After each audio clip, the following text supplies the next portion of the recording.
হচ্ছে আমি হায়দ্রাবাদ এয়ারপোর্টে পৌঁছে গেলাম। সো আমার হচ্ছে ফার্স্ট ট্রানজিট শেষ। আমি এখন বর্তমানে হায়দ্রাবাদ এয়ারপোর্টে আছি। এখন ওখান থেকে হচ্ছে চেন্নাই এয়ারপোর্টের উদ্দেশ্যে রওনা দিব। সো যাওয়া যাক।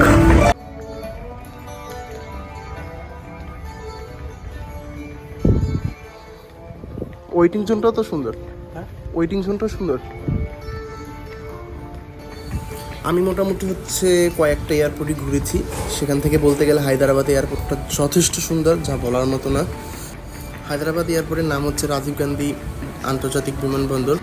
এই বিমানবন্দরটি ভারতের সব থেকে বড় বিমানবন্দর, যার আয়তন হচ্ছে 5500 একর বা 2200 হেক্টর। সো আমার হচ্ছে একটা ফ্লাইট মাত্র শেষ হলো।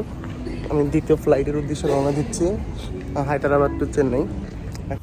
আপনার হচ্ছে হায়দ্রাবাদ বিমানবন্দর বলেন অথবা ভারতের যেগুলো বলেন, ডোমেস্টিকেও যে পরিমাণ সিকিউরিটি ব্যবস্থা থাকে সেটা হচ্ছে আমাদের বাংলাদেশের বিমানবন্দরে থাকে না মূলত।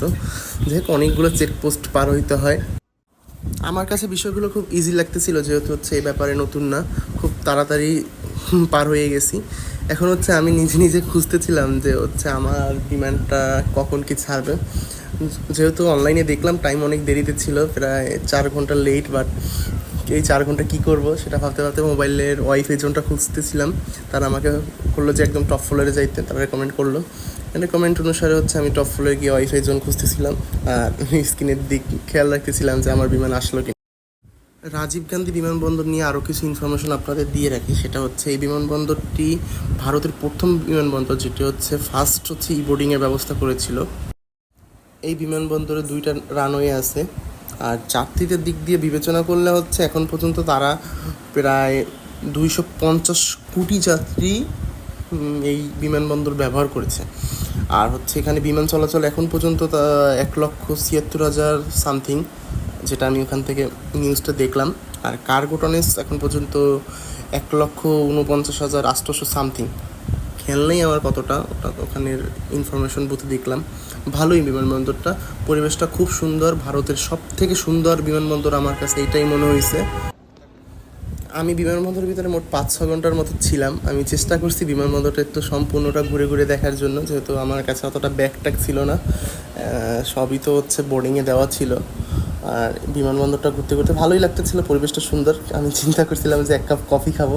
কফির রেটটা এতটা ভালো ছিল যে আর খাই নাই। 600 টাকা 1 কাপ কফি, আমার পক্ষে ওটা সম্ভব না পে করার, সেজন্য খাইনি। তাছাড়া হচ্ছে মোটামুটি সব খাবারই এক্সপেন্সিভ। একটা নিকপিলো দেখলাম, নিকপিলো দাম চাচ্ছিল প্রায় 5,000-এর মতো, 5,000 রুপি, নট টাকা। আর মোটামুটি এখানে দেখলাম যে অনেকগুলো কসমেটিক্সের দোকান। আমি ভাবি যে এইখানে কসমেটিক্সগুলো কেনে কে?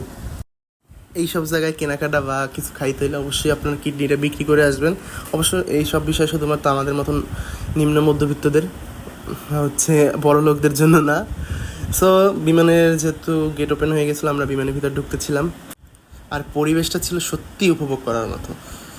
আর কি বলে, আমাদের ট্রিপটা ছিল একদম শর্ট ট্রিপ, মাত্র হচ্ছে 1 ঘন্টা 45 মিনিটের। সো যাচ্ছি, ভিতরে যাই, ভিতরে গিয়ে হচ্ছে ভিতরে পরিবেশটা উপভোগ করি। ভিতরে ঢুকতে না ঢুকতেই আমাদের বিমানবালারা তাদের দিক নির্দেশনা শুরু করে দিল।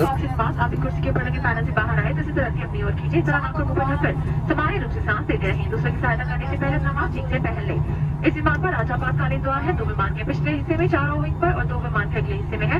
याद है, आपका नजदीकी दरवाजा आपके पीछे भी हो सकता है। विमान में 2 मौजूद होने पर फर्स्ट पहले की क्लोजर मार्क आपको निकटतम दरवाजे तक पहुंचने में मदद करेंगी। सुरक्षा निर्देशन पत्र आपके सीट पॉकेट में रखा गया है, ध्यानपूर्वक पढ़ें। धन्यवाद। लाने के लिए लाल को मजबूती से खींचे। आपसे निवेदन है, निकासी द्वार से पहुंचने से पहले अपने लाइफ जैकेट का नॉर्मल है कि किसी विमान से निकलने बाद आ सकती है। बच्चे के लिए केवल एक की चाबी खींचे। आपकी लाइफ जैकेट को दिख लाने के लिए एक स्प्रिंग नली दी गई है, जिसमें तरह हवा भर के भी आप इसे फैला सकते हैं। টাইম টু টাইম বিমানটা হচ্ছে ছেড়ে দিল। বাইরে পরিবেশ উপভোগ করতে করতে চলে যাচ্ছি চেন্নাইতে। Good bye Hyderabad. চলুন বিমানের হচ্ছে কিছু সুন্দর সুন্দর দৃশ্য উপভোগ করি।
দূরে দেখা যাচ্ছে ওটা হচ্ছে চেন্নাই সমুদ্র বন্দর। আমরা হচ্ছে সেই সমুদ্র থেকে ইউটার্ন নিয়ে তারপর চেন্নাই এয়ারপোর্টে নামবো। সমুদ্র দেখতে দেখতে হচ্ছে একদম আমরা চেন্নাইতে পৌঁছে গেছি। কিছুক্ষণের ভিতরে আমাদের বিমানটা ল্যান্ড করবে।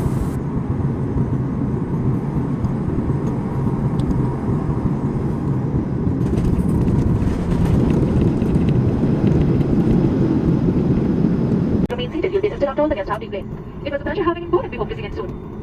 If you need assistance on arrival, please contact the ground staff. Thank you for flying with us. Chennai এয়ারপোর্টে আপনি হচ্ছে যখন ল্যান্ড করবেন দেখবেন যে আশেপাশে হচ্ছে পাহাড়গুলো দেখতে পারবেন। এখানে ক্যামেরা অতটা বোঝা যায় না যে ছোটো ছোটো পাহাড়, তো রিয়েলি হচ্ছে অনেক বড় বড় পাহাড়গুলো আপনি নিজ চোখে দেখতে পারবেন। যখন বিমান থেকে একদম হচ্ছে আপনাকে নামিয়ে দিবে তার আগ মুহূর্তে আপনি পাহাড়গুলো উপভোগ করতে পারবেন। আর চেন্নাই শহরে তো পাহাড় উপভোগ করার মতোই, কিন্তু এই যখন হচ্ছে আপনি বিমানে থাকবেন তখনই পাহাড়গুলো উপভোগ করতে করতে আপনি ল্যান্ড করতেছেন, এরকম একটা অবস্থা। যাই হোক, আমি হচ্ছে চেন্নাই এয়ারপোর্টে হচ্ছে নামতেছি। নামার পর হচ্ছে লাগেজটা কালেক্ট করব।